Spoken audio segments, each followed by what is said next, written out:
Everything looked normal inside the vault. No weapons, no masks, no alarms. Just another quiet morning at a secure cash facility in Los Angeles. But in just 22 minutes, more than $7 million was gone. And by the time anyone realized what had happened, the thief had already walked away. Because he was never breaking in. He was already inside.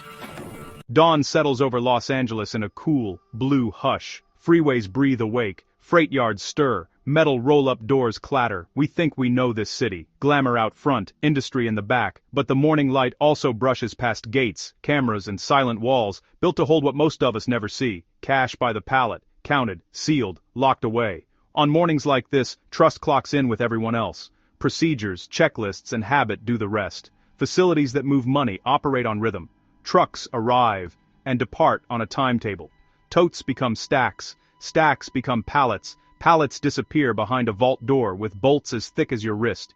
Dual control, sign-offs, surveillance, layers upon layers meant to keep the river of currency orderly. We call it resilience, yet every system, no matter how strong, leans on people. People bring skill, routine, and something else we rarely admit, blind spots. The context matters.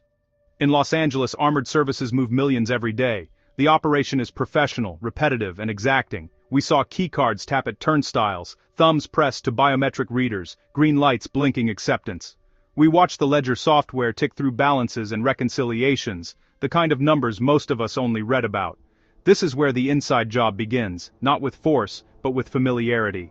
Months earlier, someone watched. They learned routes, camera coverage, shift overlaps. They memorized the tone of the door chime when a code was accepted, the angle of a lens that left a quiet wedge of floor in soft shadow, the way a supervisor signed a clipboard without looking up. They learned our language, procedure, and spoke it fluently. We often say security assumes bad actors will act like outsiders. The smarter ones act like us. The routine is the cover. Card in, door opens. Log in, drawer unlocks. Crate out, crate in.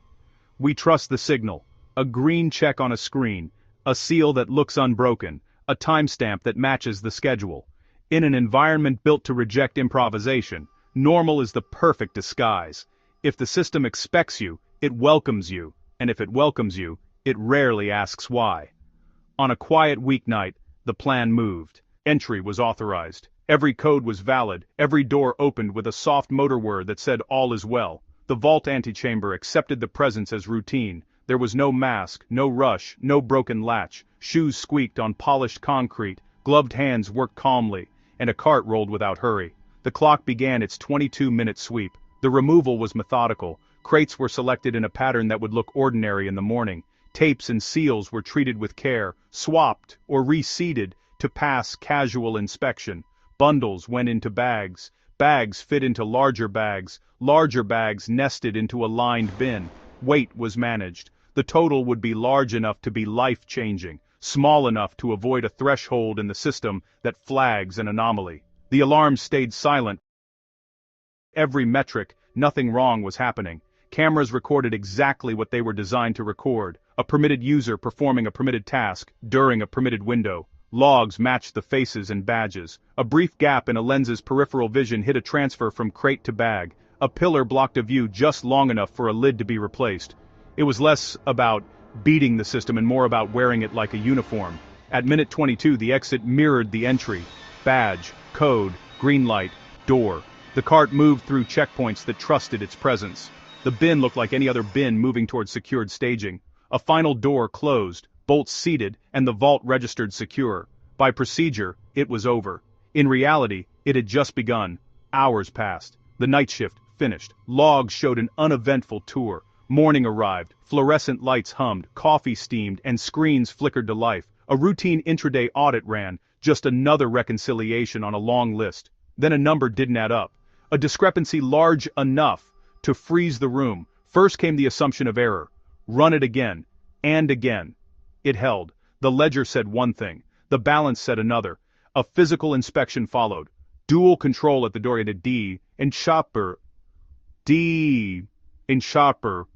Sharper pincer. Mechanical thud. And the vault opened to reveal what should have been order. At first glance, it was. Crates stacked, labels straight, seals intact, but a single snipped thread under a shelf, a scuff on the floor where carts don't normally turn, small things that turn stomachs. The first crate's lid lifted, empty, then another. The silence in a room like that is its own kind of alarm. Investigators arrived and did what investigators do. They pulled badge data, door logs, camera footage, and access reports. They mapped the 22-minute window and everyone near it. The more they looked, the more the paradox sharpened. The system showed compliance. No forced entries, no alarms, no anomalies except the kind that hide in plain sight. Actions that look exactly like the actions they imitate. It narrowed quickly to an inside job. You don't defeat layered security by accident, you surf it. The list of possible actors shrank to those who knew the choreography, who had been trained on the vault, who understood schedules, who could move without raising a question. That list overlapped with another, who had motive. Grievances, demotions, debts, loyalties bent by opportunity. Financial trails rarely shout, they whisper. A used car paid in cash, rent covered in lump sums, a storage unit renewed under a friend's name, bank deposits just below reporting thresholds, spaced like fence posts along a rural road, lifestyle changes that try to look modest but don't quite fit the pattern from 6 months earlier.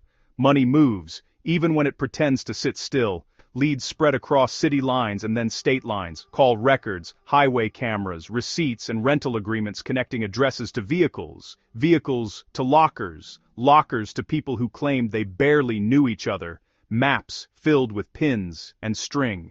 In warehouses and garages, investigators found evidence of staging, duffel bags, gloves, packing materials and in some places cash that matched denominations and straps from the vault.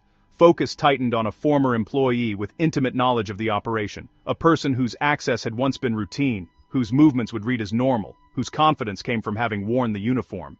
Planning wasn't improvised, it was drilled. The team around them handled logistics, cars at the right doors, timing at the right gates, radios quiet, eyes on the few corners cameras didn't cover. A good plan makes hard things feel easy. Arrests followed, some came quietly, hands behind backs, faces blank under fluorescent lights. Others came later, after bargaining at kitchen tables and quiet meetings in parking lots. Charges stacked up, grand theft, conspiracy, laundering. The haul was large but recovery was partial. Some money surfaced in bundles still bearing warehouse markings. Some was gone into the bloodstream of cash economies where serial numbers don't matter and memories are short. In court, the story sounded smaller than the number suggests. It was about access, routine, and opportunity. Not a Hollywood caper, but a breach of trust measured in minutes. Some defendants cooperated for lighter sentences, others held to their versions. Motives were a familiar mix: money, resentment, the belief that a system is too big to miss what's taken from it. The verdicts landed, and the calendar moved on, as it always does. The industry took notes. More cameras in the places we thought didn't need them. Dual control expanded from doors to workflows. Biometric checks tied to tasks, not just entries. Software that looks not only for anomalies, but for patterns that appear too perfect. Trust still matters. Verification matters more. Some questions stayed open. Where every dollar slept between hands. Who knew what first? How many rehearsals happened in the ordinary hum of a Tuesday night? The mystery isn't romantic. It's procedural. The lesson is not that systems fail, but that systems assume, and assumptions are where the quietest risks live. Los Angeles keeps moving. Freeways glitter, trucks roll, and the day's cash will be counted again.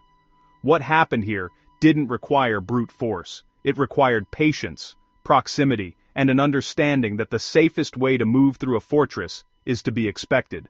In the end, the alarms didn't fail. They did exactly what they were told. That is the warning we carry forward.